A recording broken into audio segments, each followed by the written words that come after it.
The police must never become an arm of the government acting on the political whims of the politicians in power. That's what they do in communist countries. It's what they do in authoritarian regimes. They do it in Russia, they do it in China, and that is not what we're about in Australia.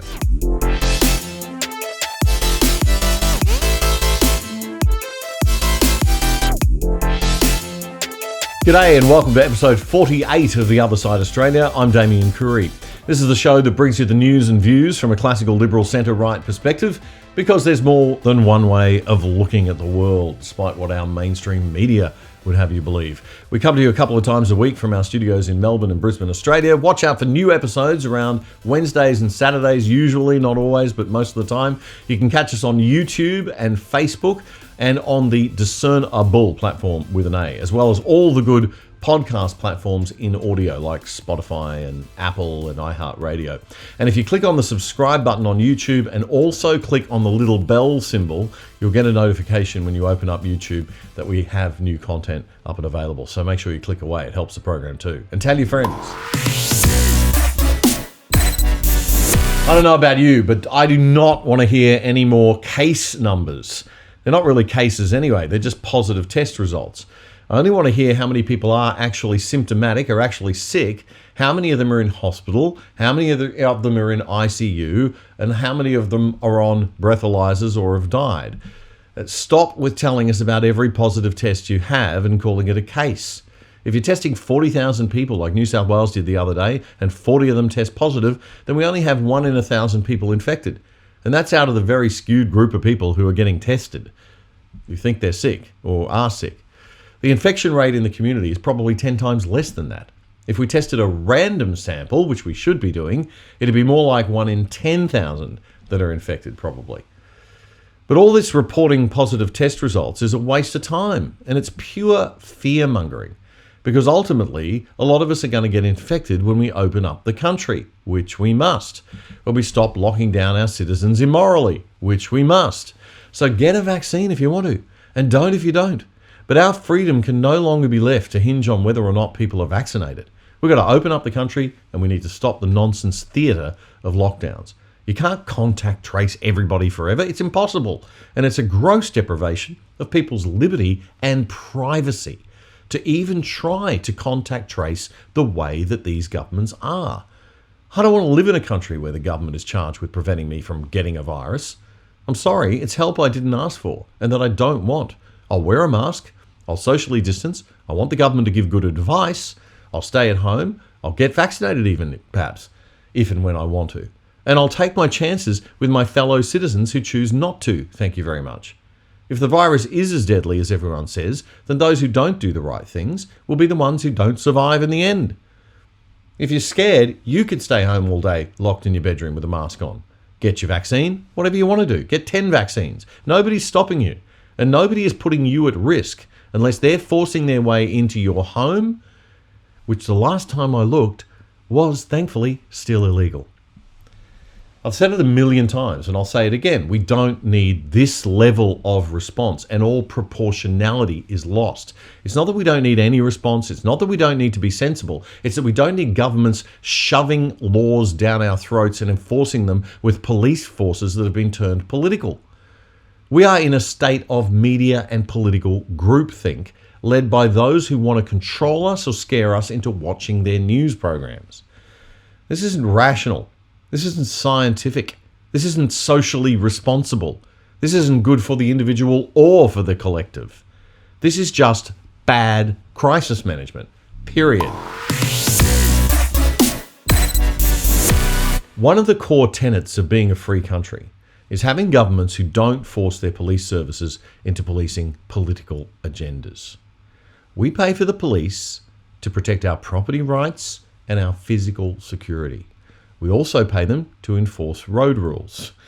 The police must never become an arm of the government acting on the political whims of the politicians in power. That's what they do in communist countries. It's what they do in authoritarian regimes. They do it in Russia. They do it in China, and that is not what we're about in Australia. Insofar as this is the true role of the police, I am very supportive of the amazing men and women in blue who go out and risk their lives every day to look after the rest of us.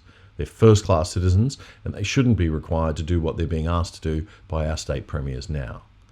Like this from Canada's Rebel News founder, Ezra Levant. So there's this guy in Alice Springs, and he's drinking a to-go cup of coffee, right? So you can't drink coffee with a mask on, right? And literally there is no place in the world where you have to wear a mask when you're drinking coffee, right? Like, you know that, right? Apparently the cops in Alice Springs don't know that. Take a look at this. So I'm just drinking my coffee, and these officers have started following me and harassing me.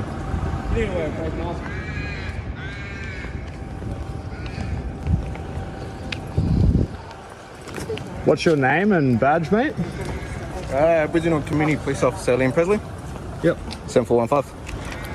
What's your name? What's your name? What's your name and badge number? What's your name?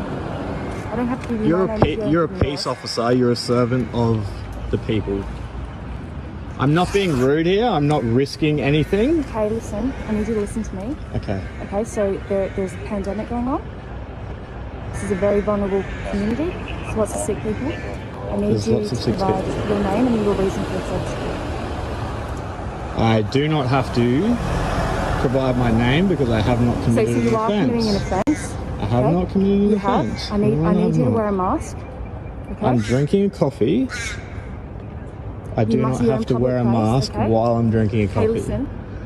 Thank you. Okay, if you do not provide your name and wear a mask, you will be arrested, alright? See you, Gavin? You're threatening me. That's your arrest.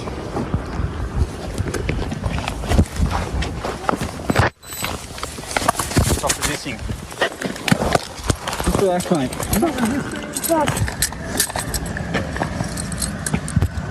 You know you're assaulting me right now. Alright, we can put it. What? I'm being assaulted by 3 officers. Alright. No, let's. I was drinking a coffee. Yeah. I'm allowed to drink a coffee. What's your I'm being name? assaulted by 3 officers. What's your name? What's your name, bro? My name's Hayden Williams. Thanks, Hayden. Can you go to Google and just type in Alice Springs? It's a town in Australia. Just show me where it is. It's like dead center in the country. I was right. If I'm not mistaken, there has not been a single case of coronavirus in Alice Springs. I think there hasn't been one case. Can you believe that? Like, not even a case. I'm not talking about a death or a hospitalization. I just think no one there ever got it. Now, if you think Hayden Williams should have just complied with the police instructions, you're missing the point.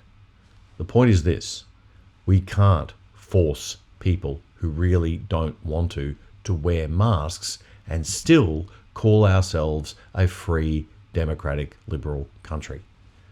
When I say can't, I mean there is a limit to what police in a liberal democracy can be required to do in the name of the collective good or community safety before you simply can't call yourself a free country anymore. I'm speaking morally and politically, not legally here, by the way. Legally, they can lock you up for life for not wearing a mask and then resisting arrest and then not paying the fine and then telling the judge to go jump in the lake and then escaping from prison a few times. I mean, we've all seen Rambo. We know where an infringement notice can end when the pollies and judges have their power challenged. The police aren't at fault. They executed that quite professionally. They just went overboard because their governments told them to go overboard. So there's a limit in a free country to what the government should be able to do. Part of being a free country is accepting, and this seems to be the hard part for a lot of Aussies, accepting that not everyone will do the right thing. Or in this case, that they will agree with us what the right thing is. And if we want to continue to consider ourselves a free country in Australia and in Canada, the government and we as citizens have got to accept that. That's part of the deal. You've got to accept living with people who say things you don't like, say things that you find offensive, and do things you don't like and do things that you find offensive. Some things just aren't for policing, or can't be policed, or shouldn't be policed. And wearing of masks in a country of adults, that's one of them. So full credit to Rebel News' Avi Yemeni for breaking that story.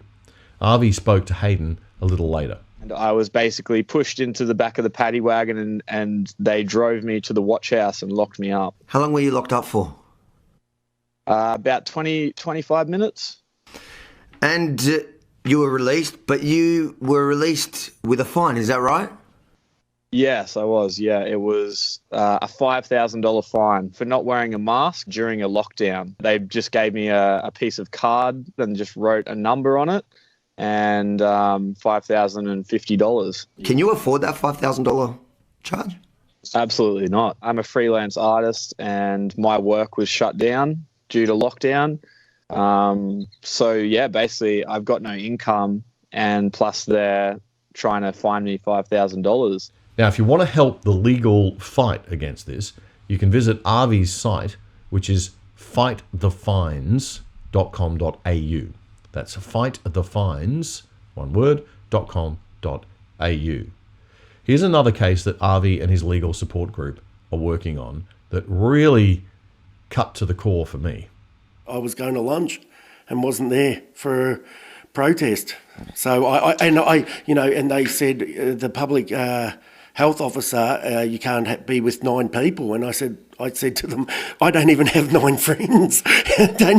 So I don't even know, what you're charging me with. I'm not even with these people. I don't know these people at all. So yeah, it was upsetting and it was bully tactics and I didn't appreciate it. Sorry, Harvey. If you committed the crime, if you did do something wrong, would you just own it? Oh, definitely, yeah. So you'd be willing to pay that fine if you actually committed the crime? Oh, yeah, exactly. And I don't have that sort of money and I wouldn't go to the protest to do that sort of thing and pay those sort of fines. I'm not stupid. I work too hard for my money to throw away. What have we come to? It's utterly ridiculous and a profoundly unjustifiable waste of police resources. It's well worth checking out that whole video. He's a lovely bloke, that man, and Avi talks to his sons too. We'll put the link in the usual place, but you can find it at rebelnews.com. It's just ridiculous. This is what big state authoritarian government does, folks. It makes criminals out of ordinary good citizens, and it's a slippery slope. You might think this is just a small thing, but it's a slippery slope. Here's how Channel 9 News covered some small business people who own a cafe in New South Wales, but who refuse to force their customers or their staff to wear masks. Now, they don't tell their staff they can't wear masks. You'll see in the video some of the staff are wearing masks. But they themselves have an exemption from wearing masks, and they don't bug their customers when they come in without a mask on. Because it is annoying to be constantly asked, why haven't you got a mask on if you're sick and you've got an illness and you don't want to talk about it, right? You have an exemption. Why should you be hassled all day long everywhere you go and stared at and glared at because you're not wearing a mask? Or worse, why should you be hassled by the police? A costly lesson in social distancing in Shell Harbour too. I don't consent.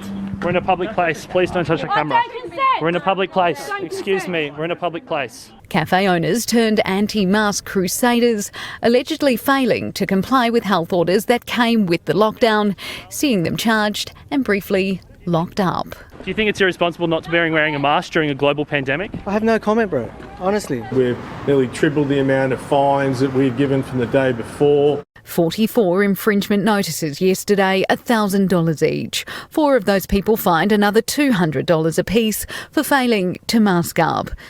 Such balanced reporting of the issues there from Channel 9's Ruth Williams. If you want real journalism these days, folks, you have got to go to the independent media and make your own mind up about what you're seeing with your own eyes. Rebel News explains that those cafe owners, Anthony and Natalie Reel, made headlines in Sydney for posting on Instagram a message that said, no mask, we won't ask. Okay, so they're basically saying, come to our cafe. If you don't have a mask on, we're not going to hassle you. Now, even though it's actually illegal for a business to demand to check a mask exemption, right? They can't say to you, oh, well, what do you mean you've got an exemption? Show us your medical condition. So remember that, by the way. Nobody has the right to question why you're not wearing a mask if you have a medical exemption. Despite that, the police went after Anthony and Natalie. They copped a $1,000 fine each, just what hard-working small business people who actually create jobs for other people need right now. Nice one, New South Wales government, Liberal government. They also criminally charged the pair. You know the implications of a criminal charge, right, as opposed to an infringement notice. They criminally charged the pair for not wearing a face mask, criminal. And Natalie received an additional charge for having maskless staff. But get this for nuts. According to Rebel News, both Anthony and Natalie have valid medical exemptions. But their strict bail conditions now, after being criminally charged, mean that the police could put them in jail if they leave their home without a mask, even though they're legally exempt. It's a great legal system we've got, actually. Yeah, terrific. Guilty until proven innocent. This is the police using the bail system to take a summary offence to a jailable crime level. And that, my friends, is the story that Channel 9 and Channel 7 and Channel 10 and, God forbid, our ABC and the rest of the pathetic old media outlets should be covering properly. This is police state thuggery, police state harassment, and an abuse and misuse of police resources that you are paying for as taxpayers. It's truly outrageous that this is happening in our country, and New South Wales Police Commissioner Fuller should know better than to permit such politicisation of his force. And I wonder where the New South Wales Police Union is on their members being used in this manner. 2 police officers entered whilst we were still trading. I had 2 other staff members with me and asked me why I wasn't wearing a mask. And I simply just told them that I have an exemption for it.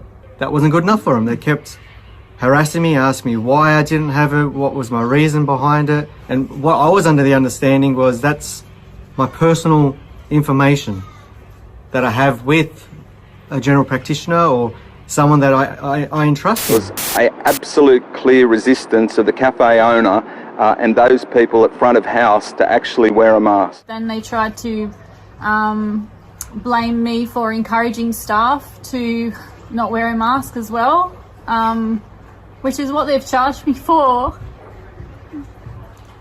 And it's not true. They've crucified us through the media and made us look like the worst people ever.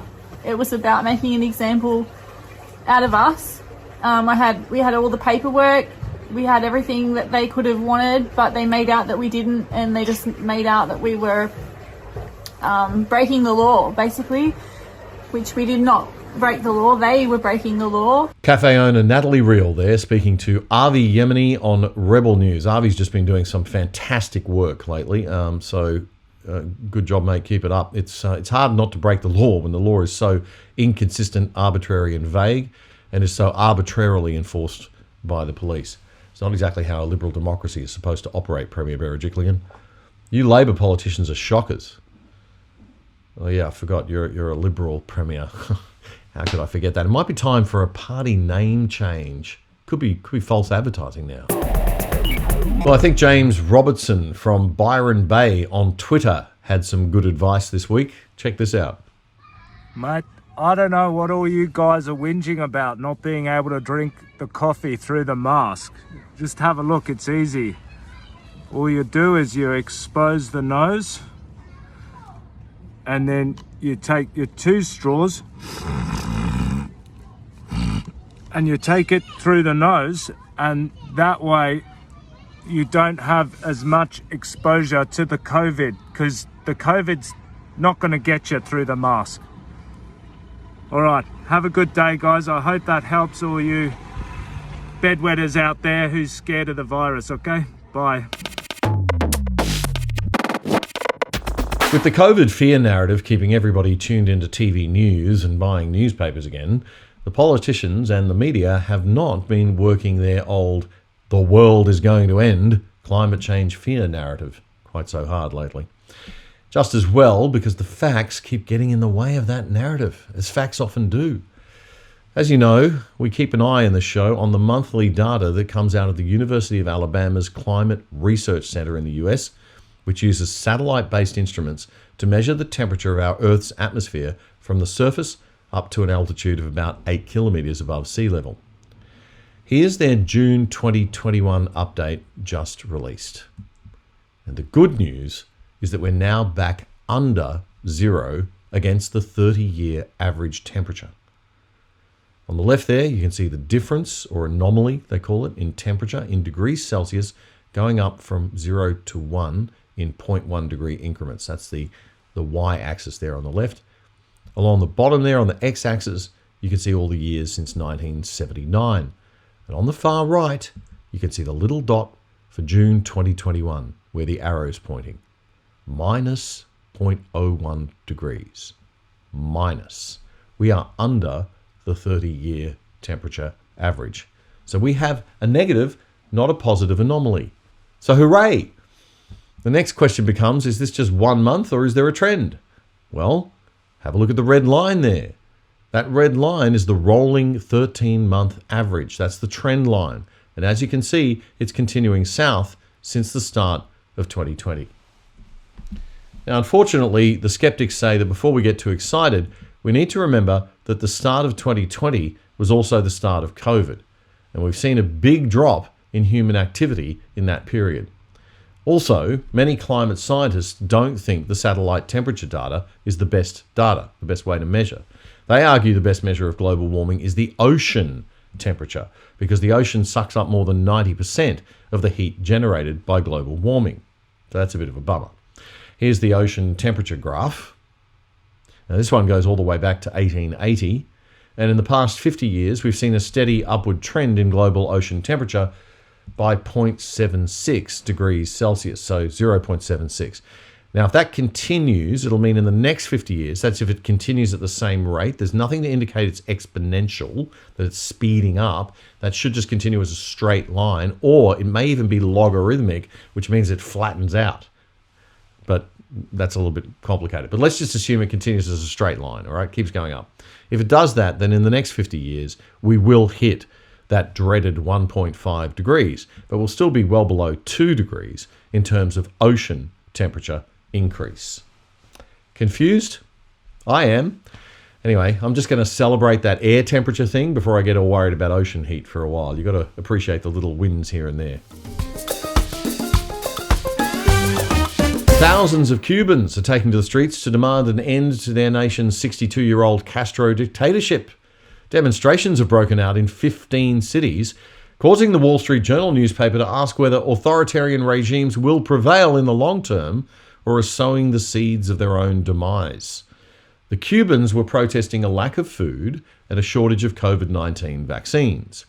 But the newspaper says their willingness to take their protests to the actual doorstep of Cuba's Communist Party headquarters shows a deeper dissatisfaction. Across the water, in the United States state of Florida, Cubans and their descendants who fled the communist dictatorship have also taken to the streets in support. The senior senator for the state of Florida is Marco Rubio. He told Fox News that President Joe Biden has been too weak to call out the protests for what they actually are, a challenge to Marxism and socialism. I don't know why it's so hard for them to criticize Marxists. I do think, and it's pretty clear that there are people out there that aren't saying anything, and the president took a whole day to say this. He finally said something. He still left out the word Marxist and communist and socialist.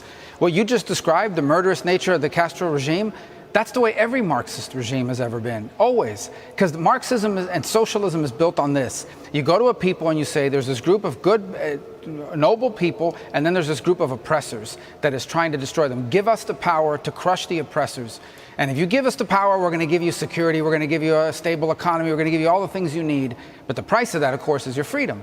So they win, and then what happens? You don't get those things, and you don't get your freedom back. And then if you complain about it, they crack your head open, they put you in jail, they exile you, or they kill you. And that's what's happening, and that's what happens everywhere all the time. Socialism is about control, about controlling people and every aspect of their lives. And the passion you see in the streets of Miami tonight and in other parts of Florida and the country is people that suffered under that evil, saw their families divided, their lives destroyed, their kids have to go overseas, people never saw their parents before they died, because because of evil. That's what Marxism is. And I wish we had a president and more leaders in Congress. On the Democratic side of the aisle, we have a few, but not enough willing to say that. I don't know why it's so hard for them to criticize Marxists. I do think, and it's pretty clear that there are people out there that aren't saying anything, and the president took a whole day to say this. He finally said something. He still left out the word Marxist and communist and socialist. What you just described, the murderous nature of the Castro regime, that's the way every Marxist regime has ever been, always. Because Marxism and socialism is built on this. You go to a people and you say there's this group of good, noble people, and then there's this group of oppressors that is trying to destroy them. Give us the power to crush the oppressors. And if you give us the power, we're going to give you security, we're going to give you a stable economy, we're going to give you all the things you need. But the price of that, of course, is your freedom. So they win, and then what happens? You don't get those things, and you don't get your freedom back. And then if you complain about it, they crack your head open, they put you in jail, they exile you, or they kill you. And that's what's happening, and that's what happens everywhere all the time. Socialism is about control, about controlling people and every aspect of their lives. And the passion you see in the streets of Miami tonight and in other parts of Florida and the country is people that suffered under that evil, saw their families divided, their lives destroyed, their kids have to go overseas, people never saw their parents before they died because of evil. That's what Marxism is, and I wish we had a president and more leaders in Congress. On the Democratic side of the aisle, we have a few, but not enough willing to say that. That's US Senator Marco Rubio speaking to Sean Hannity on Fox News this week. And that is all we have time for in this episode, folks. I'm Damien Curry. Please remember to click the subscribe button on all the platforms. There'll be another episode in a couple of days. If you're following us on YouTube, click the bell so you get notified when we post new content. Sign up for the Discernible crew at discernable.io. And if you'd like to be added to our VIP WhatsApp group, all you've got to do is email us a note saying, please add me to the WhatsApp link. And we'll send it to you on email for you to then click and join on WhatsApp. So just send your email to theothersideost@gmail.com. We'll see you in a few days.